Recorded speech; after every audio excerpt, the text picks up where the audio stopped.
Salutare lume! Am primit acest amplituner de la omul care mi-a dat alea două decuri, care le-ați văzut și voi. Uitați și voi în ce stare este, deci o sta pe afară, așa, mi-e și frică să-l bag în priză. Uitați partea din spate. Deci aici are intrări, ieșiri, are și cablu pentru antenă. Uitați panoul frontal aici. Deci cam așa arată acest amplituner. Am să-l dau pe o parte. Uitați aici, deci dacă se disfac astea două șuruburi de aici, se poate servisa chiar și pe aici. Uitați. Ce vreau să vă mai arăt, am făcut o melodie în File Studio. Uitați aici, să vedeți și voi că este real. Uitați melodia pe care am făcut-o și am să o pun pe acest amplificator împreună cu boxele de la Alien. Așa am să pun și osciloscopul pe partea de alimentare să vă arăt cam ce căderi de tensiune are, dar mai înainte am să dau capacul jos și am să vă arăt și ce este înăuntru. Eu nu am văzut până acum, deci nu știu ce este înăuntru. Așa, deci acum am să dau capacul jos. Acum am să mă apuc de desfăcut.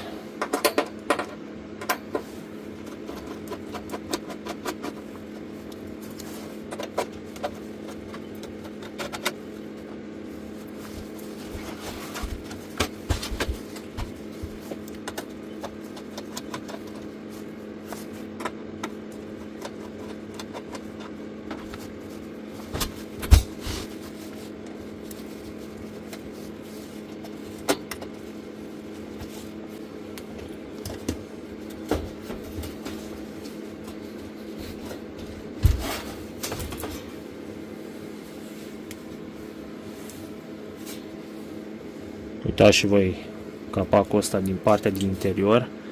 Deci are rugină. Ai în ultimul val.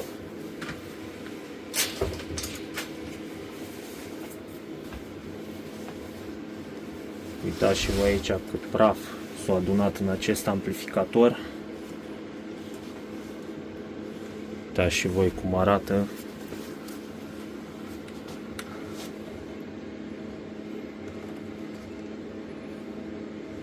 Deci totul coșcovit înăuntru, așa.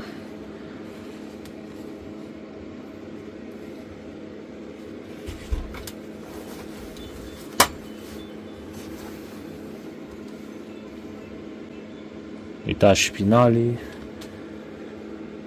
Finalele, după cum par, sunt cei originali. Uitați și condensatorii sunt pe 50 de volți. 8700 de microfarați.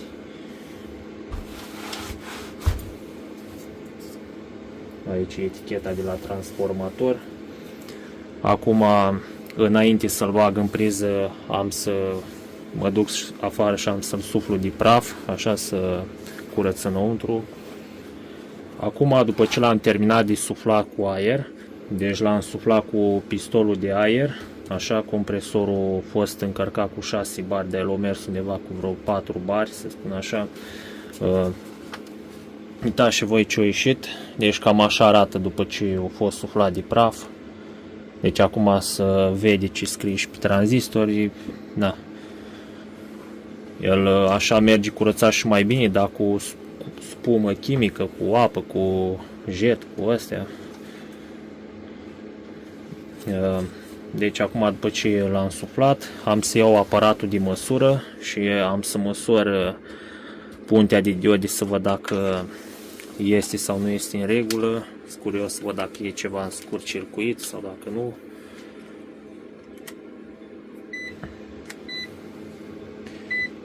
Și am să dau aparatul pe diodă. Nu se vede nimic, că mai degrabă îl pun așa.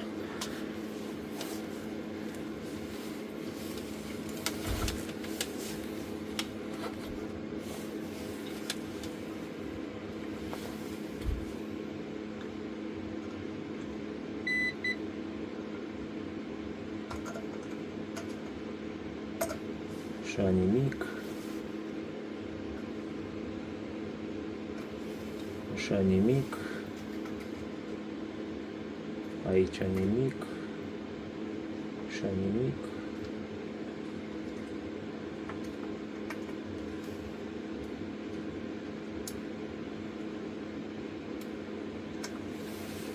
Observ totuși că aici sunt două siguranțe care au mai fost umblate. Ia să iau penseta să văd care-i treaba.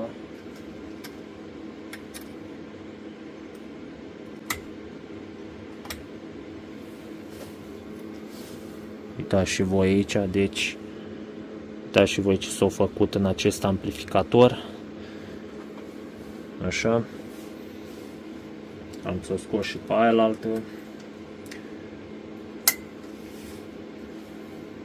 Deci siguranțele astea acum nu știu pe ce parte sunt, am să iau aparatul, am să măsor să văd exact de unde este și unde duce.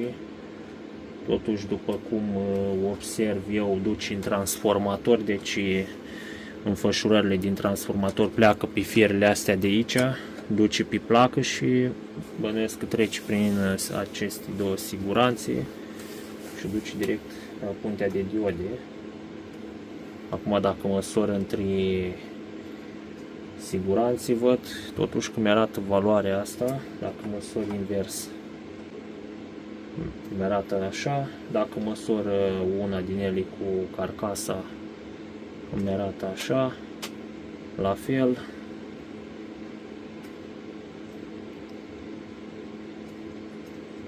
Dacă măsor pe transformator, observ că nu mi indică nimic. Uite, acum îmi indică dacă măsor pe fire, dacă măsor pe suportul de la siguranță, văd că nu mi indică nimica. Deci e posibil să fie ceva întrerupt aici pe traseu ăsta.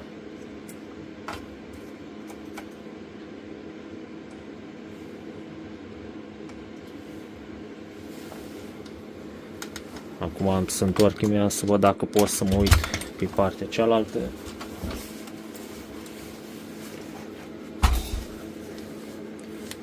Se pare că, din păcate, nu am acces aici în zona asta unde sunt siguranțele, ci doar în zona asta cu tranzistorii.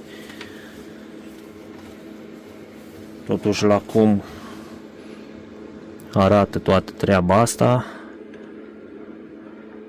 e posibil totuși să fie pe ieșire la difuzoare și nu pe partea de alimentare.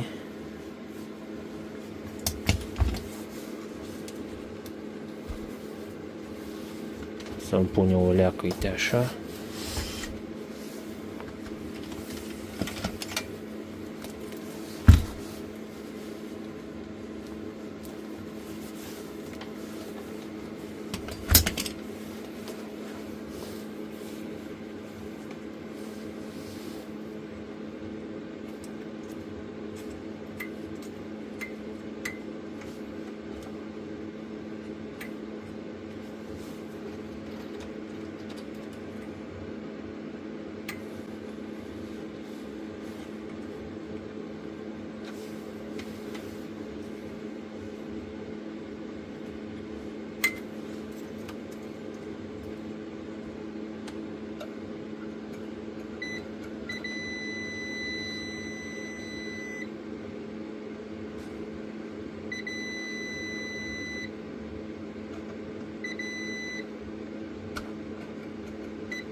Totuși să fi fost, oare să fi avut vreun scurt circuit. Bui, totuși aici la parametrul ăsta, aici de tensiune, vedeți și voi. Deci el acum este setat pe 220 de volți și aici are o siguranță.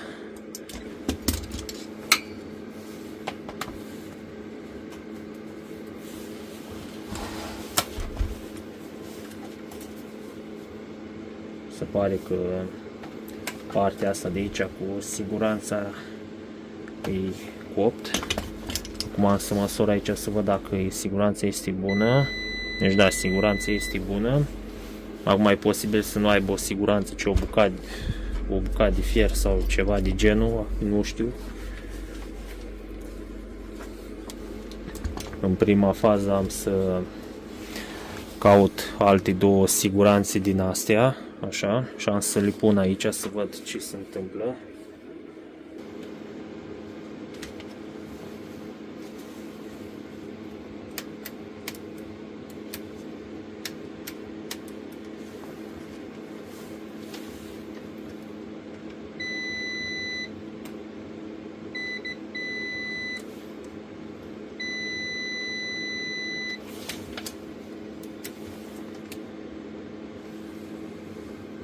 Uitați și voi, am aflat de ce traseul ăsta nu făcea continuitate cu siguranța asta de trecere, din cauza că traseele astea sunt conectate cu butonul de pornire, vedeți și voi, deci butonul ăsta de pornire oprește și tensiunea de pe transformator, asta secundară, că ai duce în etajul final.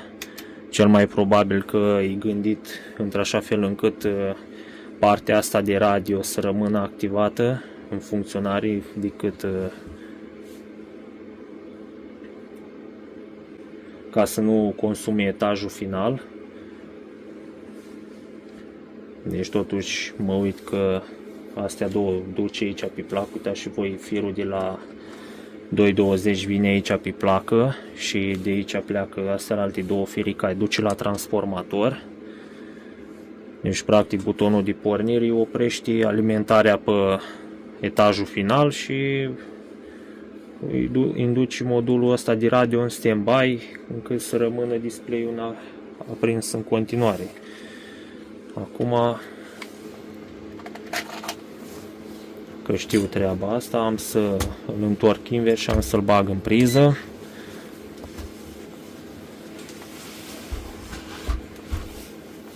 Uitați așa. Deci ca să vedeți și voi, am să bag rola asta aici de desubt. Acum e oprit.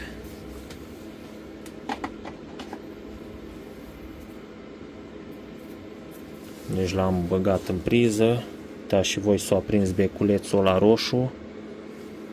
Acum am să-l pornesc.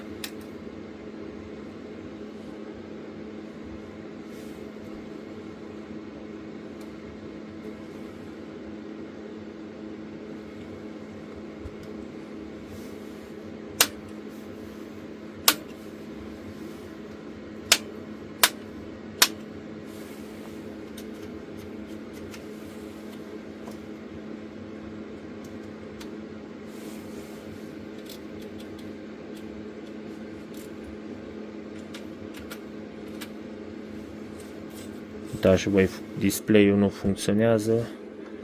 Nu știu de ce nu funcționează.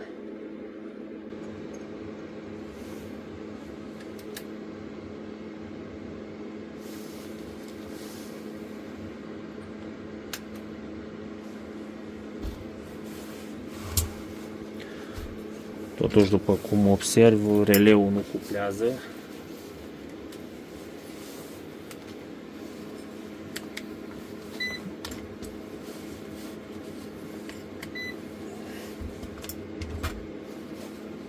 Să dau aparatul pe tensiune, ca să vedeți și voi.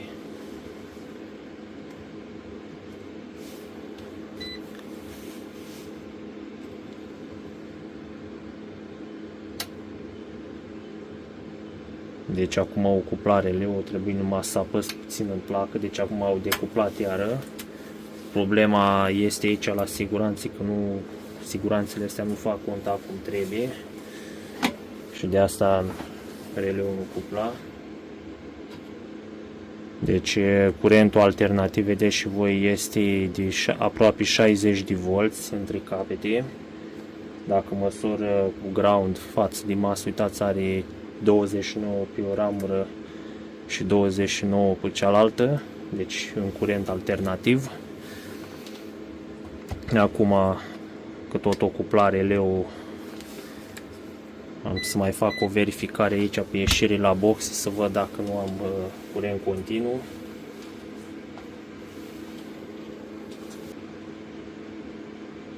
27 de mV pe un canal și pe celălalt minus 20 de mV. Da, deci acum am să conectez ambele boxe Alien și am să încep așa o audiție. Acum, după ce am conectat boxele Alien aici în spate, uitați la ieșirile de amplificare, am băgat semnalul în stație, uitați aici de pe laptop, pe programul ăsta File Studio. Acum am pornit totul, am dat pe medium, am să-i dau play.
Acum am pus pe ieșire la boxe. Să știți că boxele nu au tuterii din alte, sunt arse.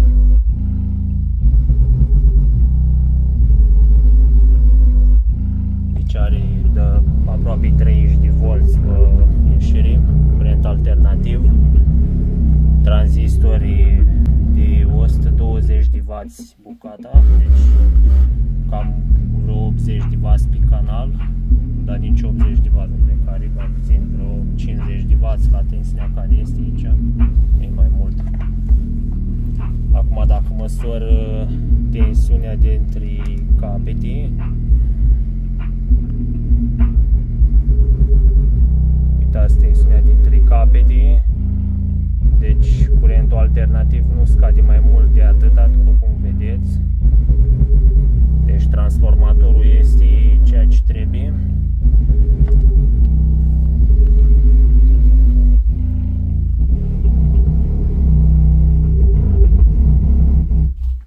Deci cam asta e muzica.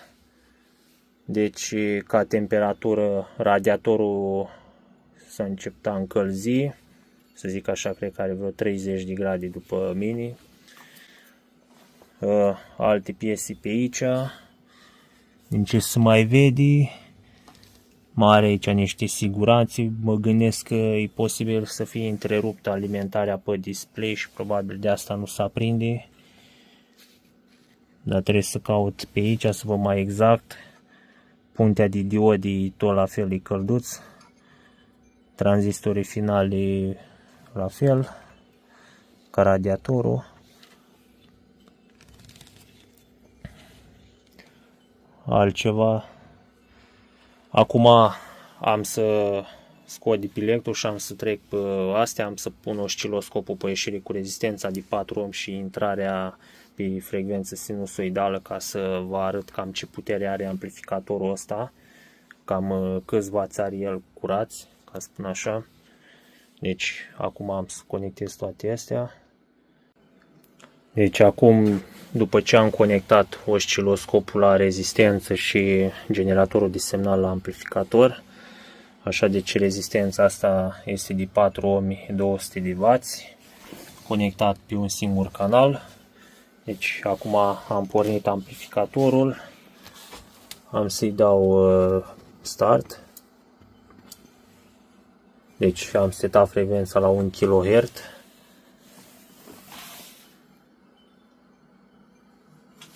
Să ridic volumul.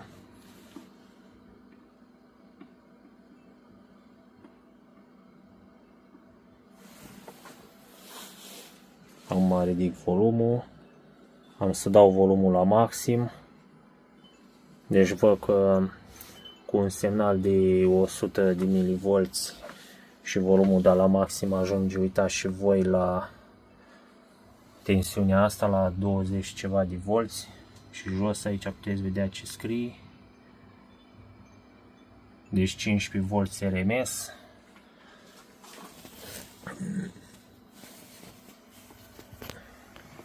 Uitați și voi cum arată.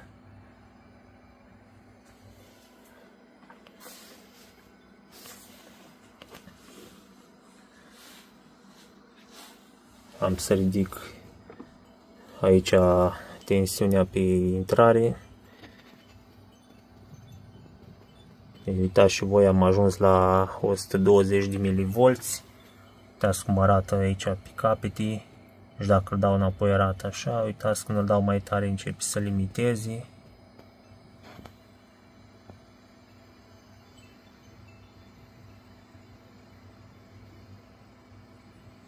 Deci cam asta e puterea lui, vedeți și voi, deci 18 volți RMS.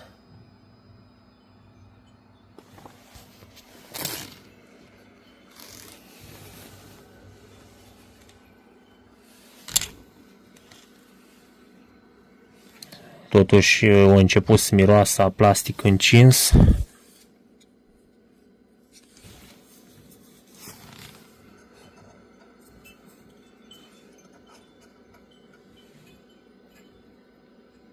Radiatorul s-a supraîncălzit, transformatorul nu, rezistențele s-au supraîncălzit.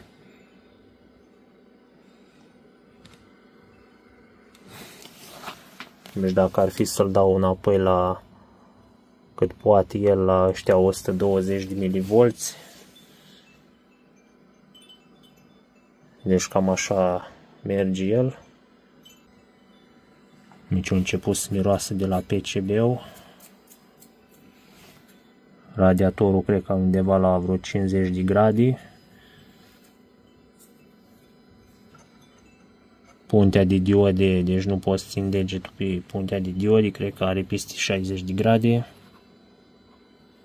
Așa, rezistențele de wataj astea de aici nu poți ține degetul deloc, cred că au undeva la vreo 60 ceva de grade. Deci, da, am să-l uitați și voi, intrat în limiter la 120 de mV. Am să-l dau mai încetul la 110. Da, și voi, deci tot trebuie să cobor semnalul din cauza că semnalul nu este stabil. Acum am să-l dau mai încet de aici din volum și am să îl dau mai tare din generator.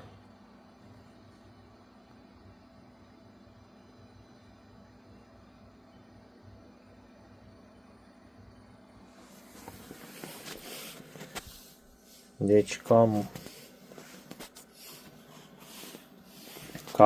ăsta a fost testul. Deci am să-l opresc acum. Așa. Sper că v-a plăcut videoclipul. Ăsta a fost testul și toate cele. Deci, da, am să revin cu un alt videoclip.